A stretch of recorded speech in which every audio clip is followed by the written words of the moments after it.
예, 지난주에 소개드렸던 것처럼 지난주에는 이제 소음과 머릿말 책 소개 간단하게만 해드렸는데요.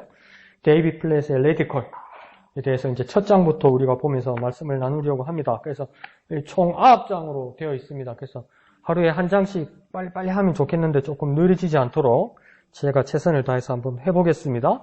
그래서 오늘 첫 번째 제목은 뭐냐면 모든 걸 다 포기하고 따를 만한 분. 제목이 모든 걸 다 포기하고 따를 만한 분. 그분이 누구인지는 여러분 상상이 가시죠? 추측이 가시죠?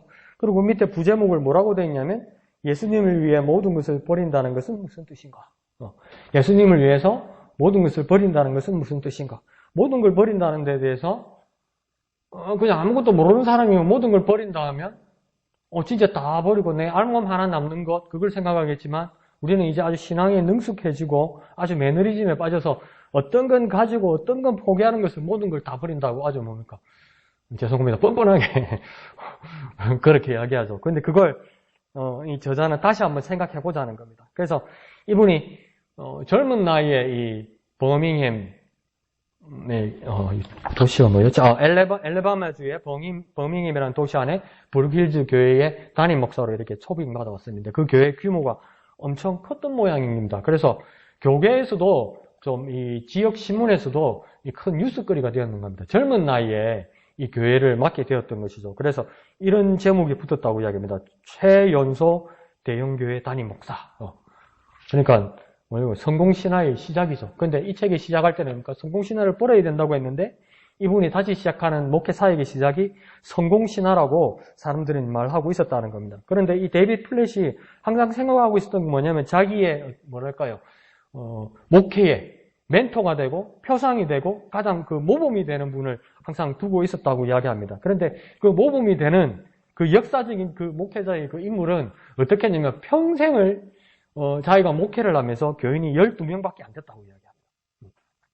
그리고 그분을 목회 사역자로 받았는데 생각했는데 그 사역자가 세상에서 죽고 나서 남아서 그 유지를 이어받들어서 목회를 시작했는데 한 120명? 거기서 더 이상 이렇게 진보가 없었다고 이야기하는 거죠. 그분이 누구이겠습니까? 평생 목회를 했는데 12명. 네. 예수님이 그 일을 했다는 거죠. 그리고 예수님이 돌아가시고 나서도 한 120명. 그것도 숨어서 했다는 것이죠. 그러니까 예수 그리스도는 어떤 분이냐면 역사상 최연소 초소형 교회 담임 목사였다는 겁니다. 이분이 생각할 때는. 역사상, 교회 역사상. 최연소이고 33살에 가셨으니까 그죠? 최연소 중에 초소형 교회 담임 목사였다는 겁니다. 그러니까 예수님께서는 그러면 그만큼 목회에 능력이 없었을까? 사람들과의 어떤 관계에서 문제가 있었을까? 아니죠. 많은 사람들이 구름과 같이 막 몰려올 때가 많았었죠. 그런데 그 예수님은 그 사람들이 몰려올 때마다 이런 말씀을 하셨습니다. 너희가 인자의 살을 먹지 아니하고 인자의 피를 마시지 아니하면 너희 속에는 생명이 없다. 이 말을 하면서 딱 쫓아내는 거예요. 처음에 오병이의 역사로 도시락 1인분으로 막 수천 명을 먹이고 막 남고 이런 걸 보고 왔는데 예수님은 그 많이 구름같이 모여있는 사람들에게 완전 충격적인 말을 하는 거죠. 인자의 살을 먹고 인자의 피를 마시지 아니하면 하나님 나라에 합당하지 않다. 그러니까 이 말이 어렵기도 하고 이 말을 듣고 보니까 잔인해 보이기도 하고 이 말을 들으니까 말도 안 되는 것 같기도 하고 그래서 사람들이 다 떠나더라는 겁니다. 그래서 그 많던 군중들이 하나둘 흩어지고 고작 12명만 남아있더라는 겁니다. 그러면 그 남아있는 12명은 어떤 사람들일까요? 흔히 받아들일 수 있었던 수준 이상의 대가를 치르기로 각오되어 있는 사람들만 남아있었더라는 겁니다. 자기가 다른 어떤 근덕지나 다른 여지나 다른 여유가 있고 자기가 잃을 버릴 만한 것이 있는 사람들은 그것을 뭡니까? 그것으로 향해 갔지 예수님께 남아있지 않았다는 거죠. 그러면 예수님의 입장은 어떤 모습일까요? 예수님 목회의 입장은 예수님은 숫자에 연연해하지 않았다는 겁니다. 그리고 그 예수님의 메시지는 언제나 급진적이었다는 겁니다. 그래서 그 급진적인 예수님의 말, 아주 극단적인 예수님의 말에 대해서 집중할 수 있는 사람은 고작 12명, 몇 명밖에 안 됐다는 겁니다. 그런데 퍼뜩 정신을 차리고 이 데이비드 플랫이 보니까 오늘날 이 교회가 성장하고 교회에 부흥한다고 말하는 그 체크리스트, 그 요소가 무엇이냐? 첫 번째는 뭐겠습니까? 교회가 부흥한다면 첫 번째 출석 교인 수, 또 뭐 있을까요? 예산 규모, 예배당 크기, 이걸로써 성공을 가늠하는 교회 문화에 서 있었다는 겁니다. 그래야 보통 뭡니까? 교회가 부흥하는구나, 교회가 성장하는구나, 그 수치가 되는 것이죠. 그런데 성경을 보면 예수님은 그것을 쳐다보지도 않으셨다는 충격적인 사실에 직면한다는 겁니다. 오면 더 밀어내고, 더 쫓아내고, 더 극단적인 말씀을 하시고, 그 극단적인 말을 받을 만한 사람, 곧 몇 사람만 남아있었다는 겁니다. 그래서 여기에서 상당히 두 가지의 중요한 질문이 남게 된다고 오늘 저자는 이야기하고 있습니다. 첫 번째 질문은 뭐냐면, 정말 예수님을 믿을 것인가? 두 번째 질문은 뭐냐면, 정말 예수님께 순종할 것인가? 예수님 믿으니까 내가 여기 와 있죠. 예수님 말씀에 순종하니까 내가 예배를 하고 있죠. 그렇게 말할 수 있는데, 예수님을 믿을 것인가 하는 첫 번째 질문에 뭐냐면, 교인들이 다 도망갈 만큼 강력한 말씀을 하셔도 군말 없이 받아들일 것인가 이 말입니다. 그러니까 예수님을 믿을 것인가가 어떻게 믿을 것인가, 어디까지 믿을 것인가 이럴 때 교인들이 다 도망갈 만큼 강력한 말씀을 하셔도 모든 사람이 떠나도 나는 남아서 군말 없이 이것을 받아들이고 믿을 것인가. 이건 다르다는 겁니다. 두 번째는 뭐냐면 예수님께 순종할 것인가. 이건 뭐냐면 우리가 아주 유능하죠. 신앙생활을 오래 할수록 아주 유능하죠. 예수님의 어떤 뭔가 아주 극단적이고 아주 원초적이고 아주 근본적이고 아주 본질적인 말씀을 하실 때 아멘이란 말은 하는데 우리가 아주 잘하는 건 뭡니까? 한 귀로 듣고 한 귀로 흘려버립니다. 아주 유능합니다. 그리고 그 다음 주로서는 동그랗고 언제 그런 말 했어요? 이러는 거죠. 그게 뭡니까? 아주 유능해서 그런 겁니다. 그런데 여기서 저자가 질문하는 건 뭡니까? 흘려버리지 않고 진짜 순종할 것인가? 그러니까 진짜 믿을 것인가? 진짜 순종할 것인가? 여기는 우리에게 많은 마음에 짐이 생기게 되죠. 그래서 이 책을 쓴 까덕을 그는 이렇게 말하고 있습니다. 지금 나는 나그네 길을 가는 중이다. 이것은 목회자들만 가는 것이 아니다. 대형교회 교인들 모두에게도 대단히 중요한 것이다. 왜? 복음과도 정면으로 배치되는 가치관과 개념을 우리는 받아들이고 살아가고 있지 않는 거 우리가 돌아보아야 하기 때문이다. 복음서에 있는 거니까 그 시대는 그런 교회고 지금 이 시대는 이런 교회가 되어야 부흥하고 성장합니다. 그렇게 말할 수 있는가? 다시 질문하는 겁니다. 그게 정말 예수님께서 수긍하고 예수님께서 받아들이는 것이고 내가 진짜 믿는 모습을 가지고 있고 내가 진짜 예수님 말씀대로 순종하고 있는가? 그게 배치된다고 이야기하는 거죠. 그런데 교회에 있는 그리스도인이면 두 가지 방식으로 신앙생활을 할 수 있다고 이야기합니다. 첫 번째 신앙생활 방식은 뭐냐면 세상적인 기준을 토대로 성공을 추구하는 삶. 세상적인 기준을 토대로 성공을 추구하면서 신앙생활을 할 수 있습니다. 그렇게 많이 하죠. 그래서 어느 교회라고 말은 모르는데 대전에 내가 있던 교회 말고 대전에 어느 교회 그 총회장 하던 목사님 교회 그 교회도 이렇게 교회 규모가 있어가지고 그 권사님들이 커피 머신을 하나 사가지고 교회 로비에 주일하고 수요일 금요일만 이렇게 커피만 팔아도 수익이 괜찮았대요. 근데 한 주는 이제 교인들이 커피를 주일날 예배하면서 예배 들어가거나 예배 마치고 나서 커피를 사 먹으려니까 그 커피점을 오픈을 안 했더래요. 권사님들이. 권사님들 어디 갔냐니까 그 돈 다 모아가지고 해외여행 갔더래. 주일 끼고.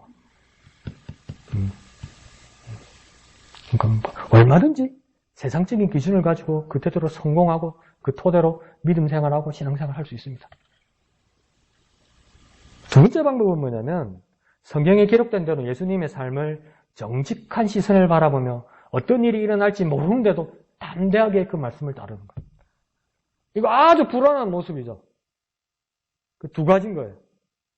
성경 말씀 그대로, 예수님 말씀하시는 그대로 내게 불이익이 오거나 불편하거나 불안하게 내가 다음에 어떤 불이익이 올지도 모르고 내게 어떤 어려움이 올지도 모르지만 이것이 예수님이 하신 말씀이기 때문에 시대를 거슬러서 내 삶의 환경을 극복하면서 이 말씀을 순종할 것인가. 이 두 가지로 신앙생활을 할 수 있다고 이야기하는 겁니다. 그럼 저와 여러분은 어떤 신앙생활을 하고 싶습니까? 첫 번째입니까? 두 번째입니까? 해야 되는 건 두 번째는 하죠. 그런데 하고 싶은 건 뭡니까? 첫 번째죠. 여기서 문제가 생긴다고 이야기하고 있는 겁니다.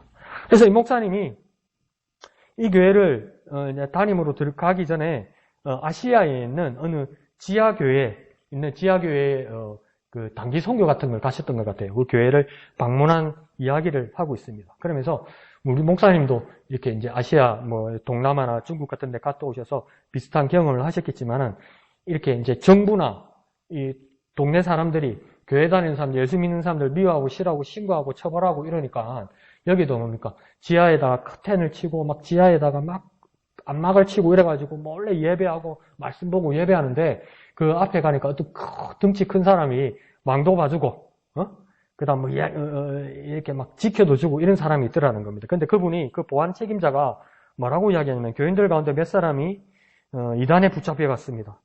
이 이단 종파는 그리스도인들을 납치해서 외딴 곳에 가둬놓고 고문하기로 악명 높은 단체였습니다. 혀를 자르는 것쯤은 예센 일로 여기는 잔인한 사람들이었습니다.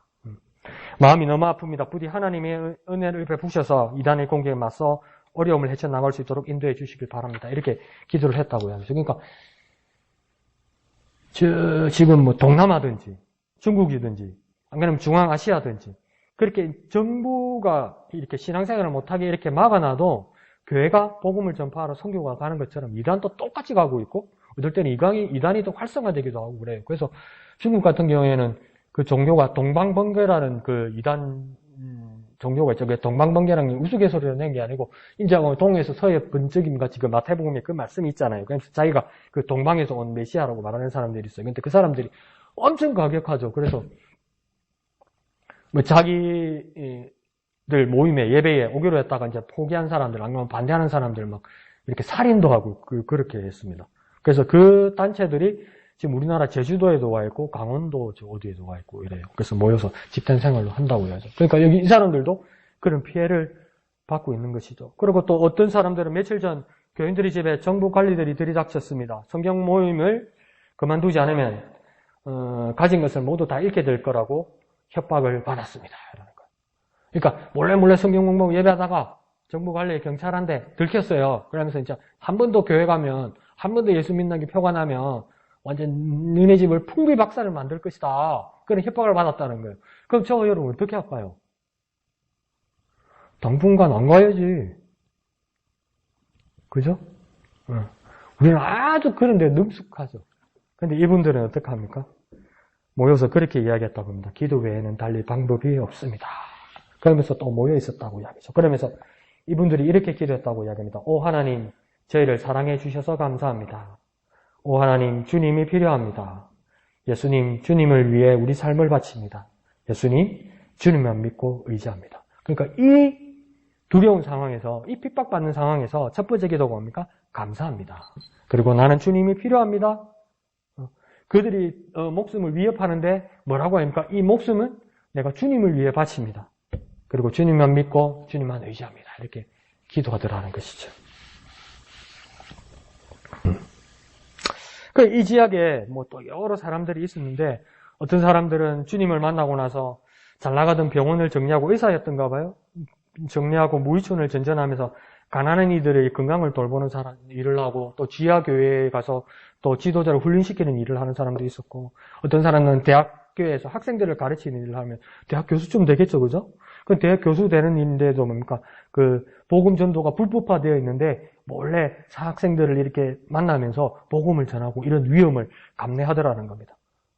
그리고 어떤 부부는 아주 막 건실하고 아주 훌륭한 직장을 가지고 있는 이 부부인데 주님의 복음을 만나고 나서 막 시골로 이렇게 들어가더라는 겁니다. 시골을 들어가서 시골 가정들로 들어가서 그 사람들에게 복음을 전하고 또 아시아 변두리 지역으로 들어갈 준비까지 하더라는 겁니다. 그것을 이 목사님이 데이비 플랫이 다 보고 온 거예요. 그러고 나서 3주 후에 다시 이제 미국으로 돌아와서 이제 자기 첫 사역지로 부임하게 된 거죠. 그러니까 그 교회를 가니까 뭡니까? 교회가 오페라 극장같이 돼 있더라고요. 휘황찬란하고. 그래 주차장을 가니까 자전거 타고 오는 사람 하나 없고 막 수천만 원짜리 외제차를 다가 다 대더라는 거죠. 나는 오늘도 자전거 타고 왔는데 그러면서 또 뭡니까? 그렇게 막 주일이면 습관적으로 사람들이 쫙 모이더라는 거예요. 그러니까 우리처럼 어느 집사가 어느 형제가 자매가 오늘은 왜 교회를 안 왔을까? 앞으로 교회 안 오는 거 아닐까? 막 걱정하고 이런 게 아니고 막 아무 말 안 해도 그냥 교회 오더라는 겁니다. 습관적으로 아무 일 없다는 듯이 사람들이 교회 오더라는 겁니다. 그러고 교회에 탁 도착하고 주차장에다가 가족들이 뭡니까? 차를 내려주니까 애들은 뭡니까? 교회를 가기 싫어하는 게 아니고 막 교회를 예배당 안으로 막 쫓아 뛰어가더라는 겁니다. 상상이 됩니까, 여러분? 애들 교회 안 올라가라고 아침에 막 늦잠 자려고 그러고 억지로 끌고 오고 이런 판인데 여기는 뭡니까? 교회에다가 차 내려주니까 말들이 확 뛰어가더니 왜 뛰어갈까요, 예배당에? 막 신실해서요, 믿음이 있었어요. 놀이터가 너무 좋아. 휘황찬란해요. 최신식 놀이터와 이벤트홀을 가지고 있더라는 겁니다. 이걸 데이비드 플랜 목사가 자기 교회에서 본 것이죠. 거기서 자기가 이런 생각을 했다고 이야기합니다. 어디쯤에선가 신앙의 급진적 요소들은 잃어버리고 그 빈자리를 안락한 내용도로 채워버리고 있구나. 예수님께서 말하시던 가장 급진적이고 가장 극단적이고 가장 본질적인 그 말씀, 그 요소들은 다 잃어버리고 이 교회가 그 빈자리에 안락한 내용들, 편안한 내용으로 다 채우고 있구나. 예수님이 말씀하신 대로 자기를 부인하는 것 대신에 자기 안위에만 연연하고 있구나. 그게 자기 눈에 보이더라는 거니까 얼마나 이게 고민되는 일이겠습니까? 풍요 속에서 얼마나 고민되는 일이겠습니까? 그러면서 이제 누가복음 9장을 가지고 이제 이 이야기를 해 나갑니다. 누가복음 9장 후반부를 보면 예수님의 제자가 되겠다고 예수님을 찾아온 세 부류의 사람이 있습니다. 그래서 첫 번째 남자는 뭐라고 이야기하냐면 선생님이 가시는 곳이면 어디든지 따라가겠습니다 이러면서 예수님께 말했어요. 그럼 예수님께서 반갑다. 그래 같이 하자. 이렇게 말이 되는데 예수님께서 뭐라고 대답하셨냐면 여우도 굴 있고 하늘에 나는 새도 보금자리가 있으나 인자는 머리 둘 곳이 없다. 이걸 보고 우리는 보통 어떻게 묵상을 했냐면 예수님 너무 가난하고 예수님 너무 안 됐다 이렇게 생각했거든요. 그런데 예수님이 이 사람에게 한 말이잖아요. 그럼 예수님의 입장만을 말하는 것이 아니라 이 사람에게도 뭐라고 이야기하는 겁니까? 요즘 말로 하면 너 나 따라오면 내 제자가 되면 노숙자 되는 거야 이 말입니다. 그래서 따라올래? 안정된 죽으라는 인간의 기본적인 욕구는 내가 보정해 줄 수 없다 이 말입니다. 그래도 나 따라올래? 두 번째 남자는 그렇게 말합니다. 방금 아버지가 세상을 떠났으므로 얼른 돌아가 장례를 치르고 주님을 따르겠습니다. 그러면 어떻게 하겠습니까? 가라고. 가서 아버지 장례 치르고 사무 다 하고 그렇게 오라고. 보통 그렇게 말하는 게 인지상정 아닙니까? 인간의 도리 아닙니까? 근데 예수님 뭐라고 이야기합니까? 죽은 사람들을 장사하는 일은 죽은 사람들에게 맡겨두고 너는 가서 하나님 나라를 전파하라. 이 사람이 싫어서 그럴까? 예수님 왜 이렇게 말씀하셨을까요? 죽은 사람이 초상치게 내버려두고 너는 가서 하나님 나라를 전파하라. 이게 정말 주님의 입에서 나왔는지 의심스러울 정도입니다. 그리고 세 번째 사람은 또 예수님에게 이래 말합니다. 먼저 가족들과 작별 인사를 나누고 돌아오겠습니다. 그때 예수님 뭐라고 이야기합니까? 누구든지 손에 쟁기를 잡고 뒤를 돌아보는 사람은 하나님 나라에 합당하지 않다.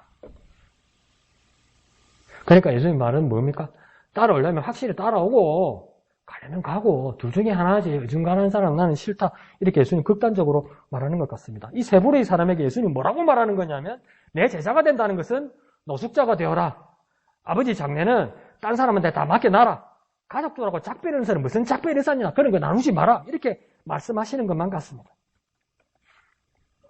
그러니까 이 말씀 그대로 보면 예수님 말씀은 그냥 그렇게 극단적으로 하시는 말씀 같습니다. 그래서 어떤 사람들은 이 말씀을 설교하면서 상당히 사람들에게 말을 전하는 것도 부담스럽기 때문에 이 말씀은 그 뜻이 아니고 다른 뜻이 있을 것입니다 라고 말을 많이 합니다. 저도 그런 적이 있었죠. 그런데 액면 그대로 보면 예수님은 이 누가복음 9장 말씀을 통해서 고도의 심리전을 펼치신 것이 아니라 예수님 당신을 따르려면 개인적인 필요, 욕구, 더 나아가 가족까지 모든 것을 다 포기해야 된다는 말을 담담하게 분명하게 말하는 것입니다. 예수님의 복음이 가장 귀하기 때문에 그것을 위해서 다 포기할 수 있어야 예수님의 제자가 된다고 분명히 말씀하시는 겁니다. 날 따라오면 이것도 주고 이것도 주고 이것도 주고 그런 말씀은 없습니다. 내가 이렇게까지 예배 오고 내가 이렇게까지 기도하고 내가 이렇게까지 말씀 보고 내가 이렇게까지 헌금하고 내가 이렇게까지 헌신하는데 하나님 나한테는 그러면 안 되지. 하나님 나한테는 보상해 줘야지. 그 말이 없습니다. 더 극단적으로 가야 된다고 이야기하는 것이죠. 누가복음 14장 26절에서도 예수님이 이렇게 말씀하십니다. 누구든지 내게로 오는 사람은 자기 아버지나 어머니나 아내나 자식이나 형제나 자매뿐 아니라 심지어 자기 목숨까지도 미워하지 않으면 내 제자가 될 수 없다. 이렇게 얘기합니다.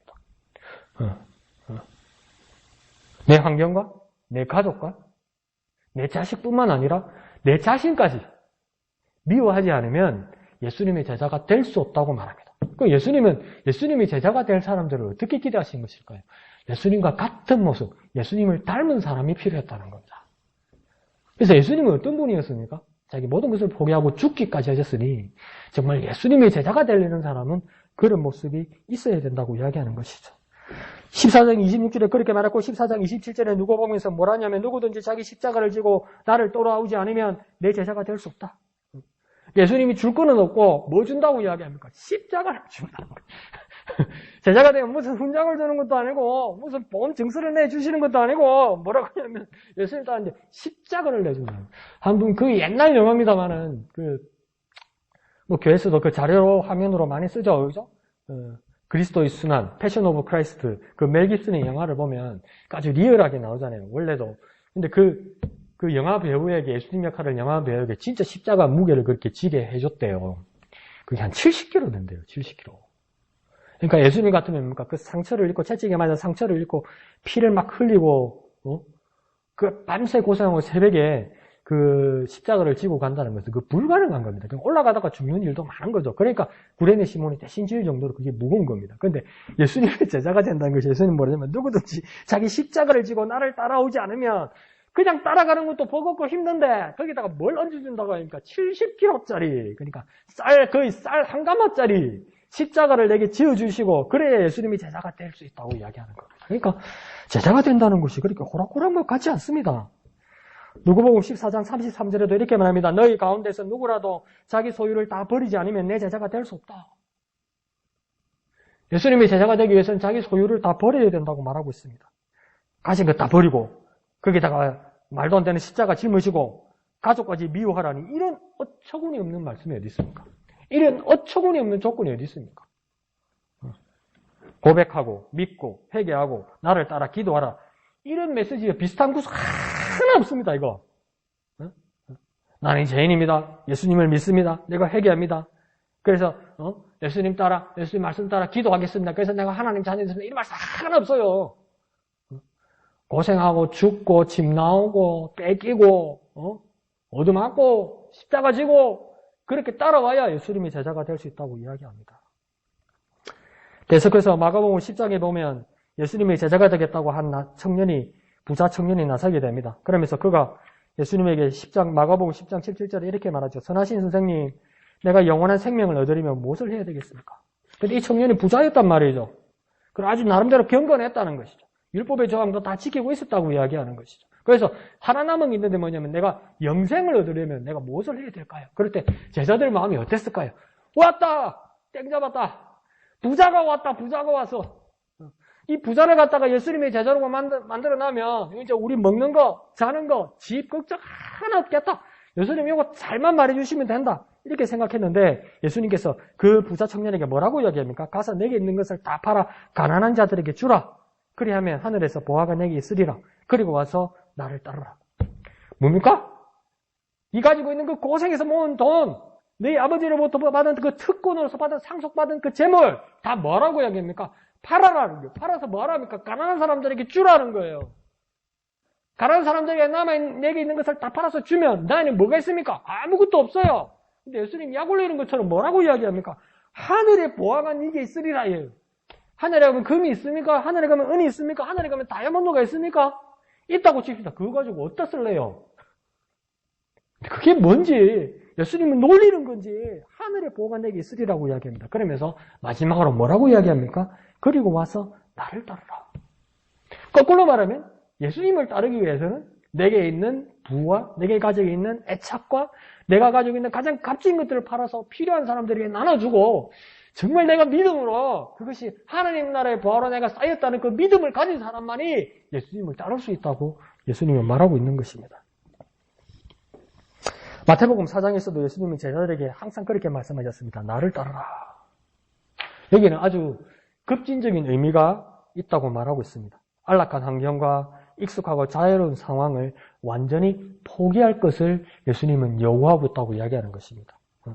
이 말이 뭐냐면 그 처음 제자들을 불렀던 것이 베드로, 안드레, 야고보, 요한 이런 사람들이잖아요. 그죠? 이 사람들이 다 직업이 무엇이었습니까? 다 어부들이었죠. 그럼 어부들이면 자기들의 배가 있었는데 이 배가 저도 잘 몰랐는데 나중에 이야기 들어보니까 왜 우리 진해도 이렇게 섬지방이나 부두에 이렇게 배 가지고 있는 선주들이 있잖아요. 그렇게 큰 배가 아닌데도 그 자동차보다 비싸다면서요. 그래서 그 몇 척 있으면 그 제법 그분들도 이렇게 부자라고 그러더라고요. 그러니까 이 당시에 베드로, 야고보, 요한, 안드레 이런 사람들도 뭡니까? 자기 생업의 전체였겠죠. 고기 잡는 일은. 근데 예수님 그에게 가서 뭐라고 합니까? 나를 따르라. 그러니까 이 말은 뭡니까? 평생 해온 일을 다 집어쳐라. 그 예수님 또 뭐라고 합니까? 이상한 말씀합니다. 사람 낚는 어부가 될 것이다. 사람을 어떻게 낚는다는 것이지? 이 말은 뭐냐면 삶의 판을 완전히 새로 짜라는 겁니다. 이대로 사는 것 말고 이 삶의 판이 나를 따라한다면 새로운 판으로 완전히 짜야 된다는 겁니다. 그리스도의 계획과 비전으로 새로 깔아야 된다는 겁니다. 그러니까 그물도 내버려 두고 어부 노릇도 그만두라고 이야기하는 겁니다. 그래서 가족과 친구들까지도 다 등지라고 이야기하는 겁니다. 그래서 성경을 보면 야고보와 요한 같은 경우에는 자기 세배대, 자기 아버지와 같이 그 일을 하고 있었는데 아버지를 남겨두고 주님을 따랐다고 이야기하고 있잖아요. 그런 사람들이 예수님이 제자가 됐다고 이야기합니다. 궁극적으로 예수님은 뭘 말하는 겁니까? 자신을 포기하라고 이야기하는 겁니다. 정말 우리가 부담스러운 말이지만 제자는 뭐라고 이야기하냐면 제자는 확실성을 버리고 불확실성을 잡는 것입니다. 제자가 된다는 것은 안전을 버리고 위험을 선택한다는 겁니다. 그리고 또 무엇입니까? 제자가 된다는 것은 구차한 변명을 버리고 주님을 따르기로 추구한다는 것입니다. 그러면 오늘 우리가 내가 주님의 참 제자가 되기를 원하고 주님을 따르는 사람이 되기를 원합니다 하고 주님 앞에 기도하고 주님 앞에 서원하고 주님 앞에 구하는 모습이 있을 때 예수님께서 다시 나에게 그물을 버리고 스승을 쫓으라는 명령을 내가 직접 드렸다면 난 어땠을까? 내가 가지고 있는 직장이나 내가 가지고 있는 그 어떤 집이나 이런 것들을 다 포기하고 예수님을 따르라고 말하면 나는 뭐라고 대답해야 할까? 가족들과 작별 인사를 나누지 못한다면 나는 어떻게 반응해야 될까? 예수님이 제자가 되기 위해서 가족들을 미워하고 가진 것을 모두 포기해야 된다면 어떤 기분이 들까? 그러니까 현실과 정면으로 충돌하는 겁니다. 그러니까 예수님이 제자가 된다는 것은 우리 삶의 자리와 우리 현실과 예수님의 말씀과 정면으로 충돌하는 겁니다. 그런데 우리는 뭡니까? 그 충돌을 피하죠. 그러면 우리 스스로 한번 질문해야 됩니다. 내가 정말 예수님이 제자인가? 그런데 오늘날 우리는 어떤 식으로든 합리화시킬 방도를 찾아 헤매게 됩니다. 그래서 우리 보통 뭐라고 합니까? 이 말씀은 큐티를 내서 쏙 깊은 뜻을 묵상해야 돼. 그러면서 뭐랍니까? 이 말씀의 쏙 뜻은 이렇게 했죠. 원래 이 말씀 그대로가 아니고 이 말씀의 속 뜻은 이러면서 막 찾죠. 그러면서 이상한 예수를 만들려는 아슬아슬한 유혹에 넘어갑니다. 근데 이게 왜 그러냐면요. 내가 예수를 믿어서 내 삶이 어떠하기를 우리는 바라고 있냐면요. 오늘날 그리스도인들이 예수를 믿어서 내가 이 세상에서 어떻게 살기를 원하냐면 잘 사는 국가, 중산층의 기후에 딱 들어맞는 멋진 예수를 원하는 겁니다. 그나저나 그럭저럭 괜찮게 사는 나라에서 그리고 내가 거기서 중산층에서 안정된 나라에서 그 기호에 맞게 내 삶을 지지해주는 그 예수를 찾는 거예요. 그러니까 그 말씀 그대로 받아들일 수가 없는 것이죠. 어떤 예수냐면 위험이란 위험은 다 피하기를 바라는 예수입니다. 예수님 때문에 내가 위험을 피하고 예수님 때문에 내가 안전하고 예수님 때문에 내가 해코지 안 당하고 이 예수를 바랍니다. 우리는. 그게 아주 우리가 익숙합니다. 저도 그게 정말 익숙합니다. 제가 아는 친구인데 저보다 한 살 어린 친구인데 아주 그 친구 수재였어요. 그래서 미국에서 신학 박사를 받고 지금은 이제 어디서 그 강의하는 일을 하는데 그 친구가 쓴 책 중에 보니까 잠언, 욥기, 전도서 이걸 지혜서로 묶어서 쓴 책이 있는데 그 책을 제가 요즘 읽고 있는데 욥기서의 주제를 이 친구가 뭐라고 그러냐면 욥기 주제가 뭐냐면 그가 생각할 때 욥기 주제는 뭐냐면 아무런 대가를 바라지 않고 하나님을 사랑할 수 있는가? 그게 욥기 질문이래요. 그러니까 하나님이 아무런 보상을 안 해주어도 나는 하나님을 사랑할 수 있는가? 하나님이 아무것도 나에게 못 해줘도 나는 하나님을 사랑할 수 있는가? 그게 욥기의 주제래요. 이게 내가 여기에 막혀가지고 내가 하루를 얼마나 고민했는지 몰라요. 나는 하나님을 왜 사랑하지? 여러분 하나님을 왜 사랑합니까? 전당 가야 되니까. 구원받아야 되니까. 고생 끝에 낙이 온다는데 그 낙은 하나님이 줄 거니까. 그때는 우리 예수님이 꼭 하나님이 바라는 거 아닙니까? 근데 욥기서에서 욥이 하는 모습을 보면 아무런 대가도 아무런 보상도 바라지 않고 하나님을 사랑한다. 그게 얼마나 걸리는지. 여기서도 보면 뭡니까? 그 예수가 내가 예수를 위해서 사는 것이 아니라 예수가 날 위해 뭘 해주기를 바라는 그 예수를 그리고 내가 신앙생활을 한다면 그건 제자의 모습은 아니라는 겁니다. 상당히 우리 마음을 무겁게 하는 겁니다. 그래서 이분이 이렇게 말합니다. 오늘날 그리스도인이 당면한 가장 큰 위험은 예배당에 모여서 두 손을 높이 들고 찬양하지만 실제로는 성경이 가르치는 예수님을 경배하는 것이 아니라 많은 이들이 그리스도가 아닌 자기 자신을 경배하고 있다. 그래서 어떤 분들은 그 교회음악 전문가들은 그렇게 말하죠. 그 찬양의 내용들 중에 보면 경배와 찬양의 내용들이 있고 개인의 감정들의 그 찬양의 내용들이 있고 그 외에도 위험한 찬양들이 있다. 교회 음악들이 있다. 이게 뭐냐면 근데 그 위험한 곡을 가지고 부르면서 막 울고 감정이 벅차고 막 거기서 은혜 받는다고 얘기하는데 그 내용들을 보면 자기 연민이라. 그 내용들이 보면. 근데 자기 연민이 내 감정을 제일 잘 건들고 나를 제일 위로하는 것 같죠? 내가 이렇게 고생하는데 아무도 몰라주는데 그래도 하나님 내 불쌍한 것밖에 모르고 이런 찬양 있잖아요. 많죠. 그게 뭐냐면 오늘 저자는 뭐라고 이야기하냐면 그런 예배는 그리스도가 아닌 자기 자신을 경배하고 있는 것이다. 나 자신을 경배하고 있는 거다 그게. 그렇게 이야기하는 거죠. 그러면서 이분이 어떤 신문이던가요? 신문을 보면서 그 신문의 내용을 이야기를 합니다. 교계 신문인데요. 제일 중요한 뉴스는 신문에도 뭡니까? 제일 일면에 나와 있겠죠. 막 사진도 붙어 있고. 근데 제일 중요한 뉴스 두 개가 왼쪽, 오른쪽에 붙어 있더라는 거예요. 사람이 보통 그런 왼쪽에서 오른쪽으로 읽으니까 왼쪽이 더 빅 뉴스겠죠. 그죠? 그만큼 중요한 게 오른쪽의 뉴스겠죠. 근데 그 교회에서 어떤 빅 뉴스가 교회 신문에 나왔냐면, 제일교회 신축 예배당 봉헌 총 공사비 우리나라 돈으로 276억 원. 아니, 신문 날만한 일이죠. 대단한 거 아니에요. 276억 원을 들여서 큰 교회를 신축해서 하나님 앞에 영광 돌리는 게 큰일 아닙니까? 빅뉴스는 날만한 거죠. 근데 오른쪽에 어떤 뉴스가 또 같이 붙어 있냐면 교단 차원에서 아프리카 수단 난민에게 지원을 결정했습니다. 이렇게 하면서 그 뉴스가 같이 나온 거예요. 그러면서 뭐냐면 서부 수단에는 무려 35만 명의 난민이 영양실조로 죽어가고 있으며 이들을 돕지 못하면 그 상당수는 그 일을 넘기지 못하고 사망할 것으로 보인다. 그래서 우리 교단은 구호성금을 보내기로 했다. 그래서 구호성금이 얼마냐? 500만 원. 교회 짓는데 276억 원. 아프리카 난민 돕는데 500만 원. 그럼 우리가 수단까지 가는데 비행기 값도 안 나는 돈으로 500만 원을 돕기로 했다는 것이죠. 그래서 여기서 이분은 어떻게 극단적으로 말씀하시냐면 제자의 삶을 기피한 결과는 이처럼 참혹하다. 제자로 살지 않기로 한 그리스도인의 모습은 이 정도로 비참하다.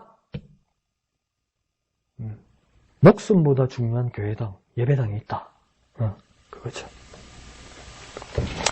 앞에 보았던 그 마가복음 10장에서 예수님께서 부자 청년에게 가진 것을 팔아서 가난한 사람들에게 다 나눠줘라. 가서 내게 있는 것을 팔아 다 팔아 가난한 자들에게 주어라. 그러면 하늘에서 보화가 내게 있으리라. 그렇게 말하는 뜻은 무엇입니까? 영원한 보물을 손에 넣기 위해서는 세상과 세상 것에 대한 사랑을 버려야 된다 이 말입니다. 영원한 보물이 있다. 그 영원한 보물을 얻기 위해서는 세상 것과 세상에 관한 것 사랑을 다 버려야 된다고 예수님께서 말씀하는 겁니다. 그래서 마태복음 14장에서도 비슷한 말씀을 하고 있습니다. 우리가 잘 알고 있는 것처럼 하늘나라는 밭에 감추인 보물과 같다. 그래서 그 보물을 길을 가다가 어떤 사람이 발견했으면 기뻐하고 자기 집에 들어가서 자기 집에 있는 거 모든 것을 팔아서 그 땅을 어떻게 하겠습니까? 산다. 왜? 그 밭에 부화가 숨겨져 있으니까. 그 옛날에 그 당시에 팔레스타인 땅에 이스라엘 땅에 그런 일들이 많았다는 거예요. 전쟁이 많으니까 그 땅에다가 재산 같은 거 많이 묻어두고 갔다가 못 돌아온 사람들이 많아서 그런 땅들이 많았다는 거예요. 근데 이 땅을 발견했으니까 우리 집을 다 팔아서라도 내게 있는 거 다 꺼내서 팔아서라도 이 땅을 사면 내가 이익이라는 겁니다. 그래서 천국은 마치 그와 같다는 겁니다.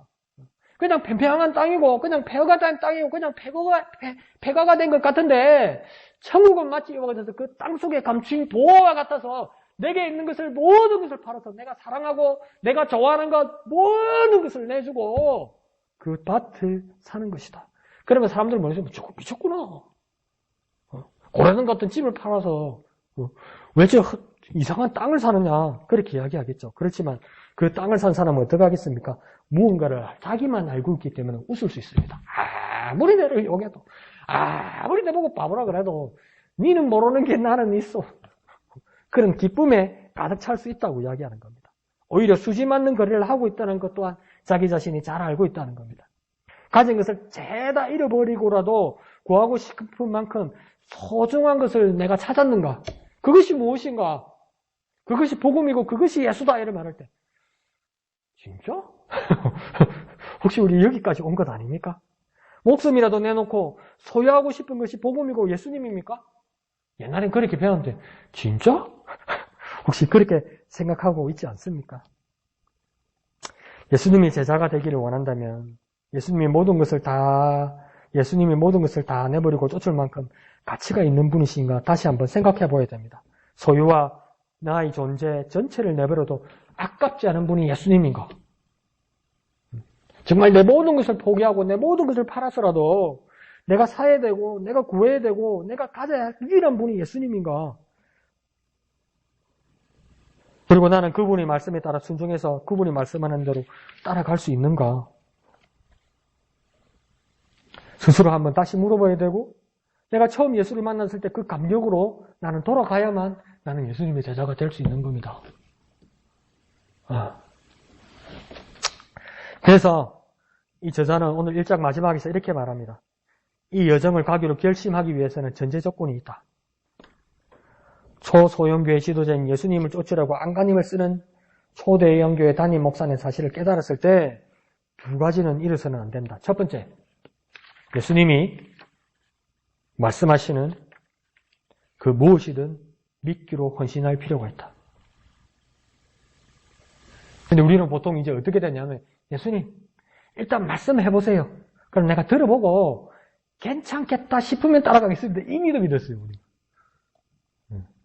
일단 말씀 한번 해보세요. 예수님. 그리고 내가 할 만하면 할게요. 그리고 지금은 벅차면 다음에 할게요. 그리고 예수님 이거는 나한테 무리입니다. 이건 믿음이 아니라고 이야기하는 겁니다. 그래서 내 환경이 다르고 각자의 환경이 있을지라도 내가 예수님이 제자가 되기를 원한다면 예수님이 하신 말씀은 무엇든지 믿기로 그렇게 바뀌어야 된다는 겁니다. 두 번째는요. 예수님의 말씀을 들은 뒤에는 무조건 순종해야 합니다. 예수님께서 말씀하시고 한번 생각해봐라. 생각해보고 네가 결정해라. 그건 순종이 아닙니다. 예수님 말씀하시는데 생각 좀 해보고요. 그건 순종이 아닙니다. 그래서 정말 믿음을 가지고 순종하기를 원하는가? 그러면 그런 삶을 살기 위해서 우리는 어떻게 해야 되겠습니까? 주님이 무엇이라고 말씀하시는가? 그러면 나는 어떻게 할 것인가? 그 고민과 묵상과 결단이 서야 되는 것이죠. 정말 내가 믿기를 원하는가? 내가 순종하기를 원하는가? 이때까지 내가 처음 들었던 그 믿음과 순종, 그리고 내가 살아오고 믿음 생활을 하면서 신앙생활을 하면서 내가 이력이 난 이 믿음과 순종, 그리고 내가 진짜 예수님이 제자가 되기 위해서 가져야 되는 이 믿음과 순종, 어떻게 차이가 나고 있는가? 무엇을 생각해야 된다는 겁니까? 믿음과 순종. 믿음과 순종. 그것은 원래 무엇이었고 지금은 나에게 어떻게 다가왔고 나는 이제 어떻게 믿고 순종해야 되는가? 그 믿음과 순종이 갱신되고 다시 살아나고 그래서 온전히 믿고 온전히 순종해서 예수님의 제자의 삶을 살아가는 저와 여러분 되시기를 예수님의 이름으로 축원드립니다. 찬송하신 후에 다 같이 기도하겠습니다.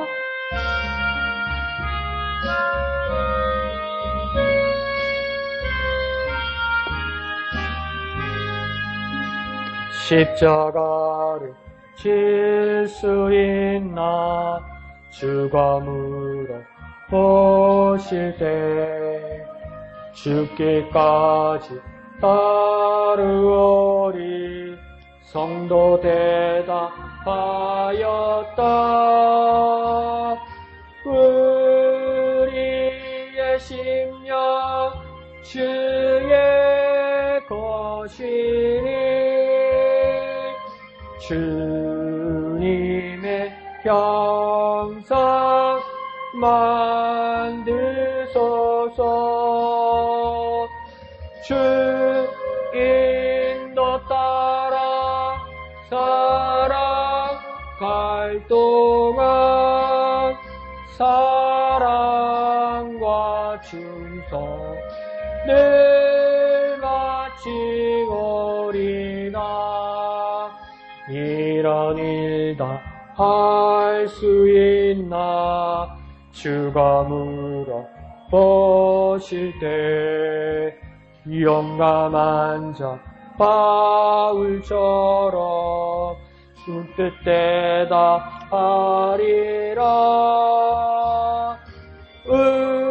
우리의 심령 주의 것이니 주님의 형상 만드소서. 주 인도 따라 살아갈 동안 사랑과 충성 늘 바치오리다.